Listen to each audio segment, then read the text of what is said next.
Welcome to next part of OSPF interview series question. Until now, we have discussed a lot about OSPF.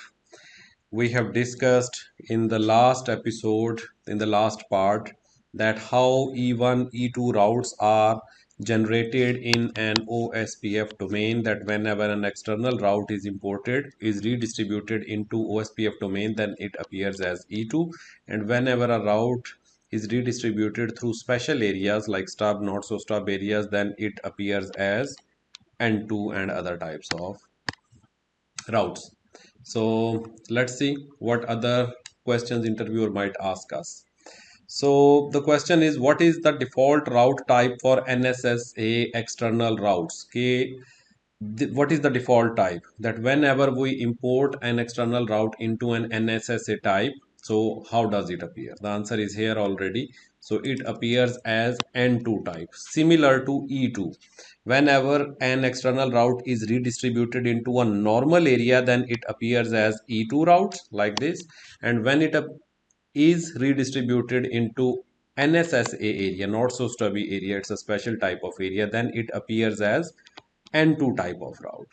And we can change the type of E2 to E1 and N2 to N1 if we want to take care of the internal costs as well. That is a separate topic.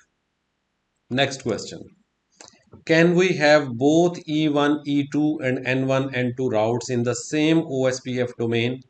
So the question is that is it possible, like it's shown in the picture, that we can have E1 or E2 type of route from here, and we can also have N1 and N2 type of route from here? Is it possible, or we can have only one type in one network, like only E1, E2 or N1, N2? So can they coexist together? The answer is yes. So there must be different ASBRs. For example, here it is acting as an ASBR. It should be here on the boundary actually. So here it is being redistributed into not so stubby area, and here it is being imported into a normal area. So both routes will exist whenever you will see, but only in the NSSA area when you will see, then it will appear as LSA7. Here it will be converted to LSA5, a different topic which we discussed previously already. But the answer is yes, they can coexist within the same network. Okay, then some questions about multicast addresses. Let me explain about multicast first. In OSPF, whenever we have a network, let's say we have these three OSPF routers, they are connected like this together. So we enable OSPF, we configure OSPF on them. Definitely they will start communicating with each other. They will send hello packages, hello messages, then dbt messages to each other. So this r1, r2 and r3, they will exchange the databases, and finally they will come up to the full state. And whenever there is a segment that multiple routers are connected together, let's say there is a switch in between, this is a switch and another router is connected, so this is multi-access segment. Now here in this type of segment we need DR and BDR, which we discussed previously. So multicast is simple. If they ask you what is the multicast address, usually we answer okay, 224.0.0.5. This is the multicast default one. But there are two multicast addresses, the comprehensive answer. One is .5 and the other one is .6. So where is the usage of .6? Why do we need? Usually on the DR BDR areas, not areas, segments. So there are minor differences, and you have to listen very carefully and then experiment yourself in the lab. Just see, show IP OSPF, neighbors show IP OSPF topology. Just check everything and you will see. So I have also got this conclusion after so many experiments on the Wireshark and others. So first of all, the first rule is that all the OSPF routers, remember there are three types of OSPF routers: designated routers, backup designated, and DR others, everyone else in the multi-access segments. So all these three types of routers, they send the hello packets to, or hello messages to 224.5. So they send, and all the OSPF routers, they also listen on 224.0.0.5. So these two statements, they seem like a complete protocol. So why do we need then .6? right? If everybody is sending all three types of router, all three types of routers are listening also, then what is the usage? Let me tell you the usage. So all DR others, they send their LSAs on 224.6, right? And all DR BDR they listen on dot 6. So this is mainly used for the DR BDR election dot 6.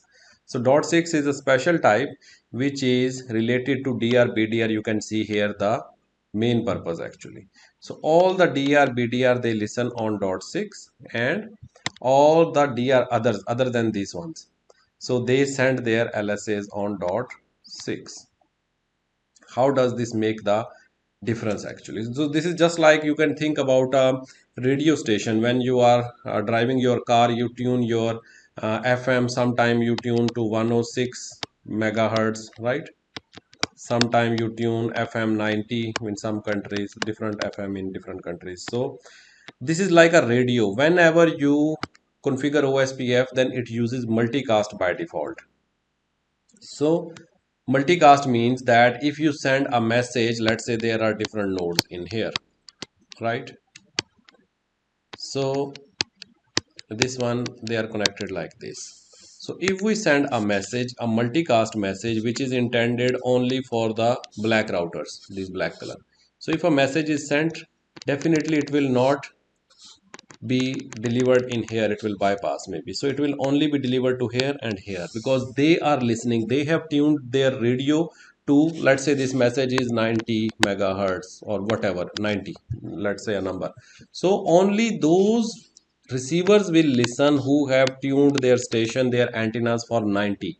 The others will not listen. And when in the same domain, let's say this is a green router, right? So only the green router, so a green colored message, let's say for 100, number 100 or FM 100 for analogy, just for example. So only this message will be reached to these two green ones.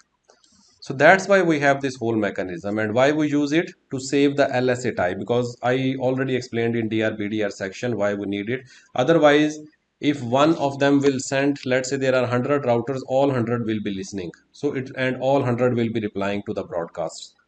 So it will create a lot of mess, a lot of unused LSA, and the bandwidth will be used. So that's why OSPF has been designed like this, and it has been so effective.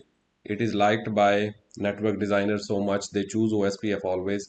Why? Because of these kind of techniques, that it uses multicast only, it uses limited bandwidth, specific. Now let's see how this multicast, let's discuss some questions, then you will understand. So an interview might ask us, why does OSPF use multicast instead of the broadcast? This point I missed actually. All DR, BDR, they send only this type of messages. So this was about hello messages, right? And this was about all the LSAs. So we'll see the difference slowly actually. And then if we talk only about link state updates and link state acknowledgements, then only DR, BDR they send to this one. So slowly it will be cleared when we discuss the questions. Okay, the question we were discussing is, why does OSPF use multicast instead of broadcast? So try to think in your mind. Ask your heart, what does it say? Why OSPF? Why everybody likes OSPF? I just told you. Okay, the answer is to limit the packet delivery to only OSPF enabled routers. Just like I gave you an example that we have these green color messages for green colored routers, black messages for black routers, and we can have third, fourth types also.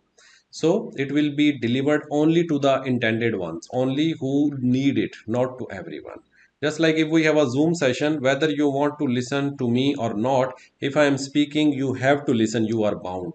But if we enable, this is called broadcast. But if we enable multicast, only those people in the Zoom session will listen to me, where I will say, okay, I want to talk to this guy, I want to talk. So this is the difference, multicast, broadcast. There was a very good animation which I created previously for you guys. You can watch on our YouTube channel. It explains very clearly in the animation that how a broadcast message works, how a multicast message works. So the answer is OSPF is a very efficient protocol. We can answer like this comprehensively. So we have designed it to use multicast, two addresses mainly. Why we use multicast? So that the packet delivery is limited only to the OSPF enabled routers, only to the routers who want it. So it reduces unnecessary traffic, unnecessary LSA broadcast. So this could be the concise and comprehensive answer. Okay, we'll discuss the other questions in the next parts of the video. Let's try to make it 10 minutes each. The others I have already increased the time lapse the time. So we'll see that more about OSPF multicast addresses, how it works. A lot of questions I have designed for you. So let's discuss them one by one. See you in the next part.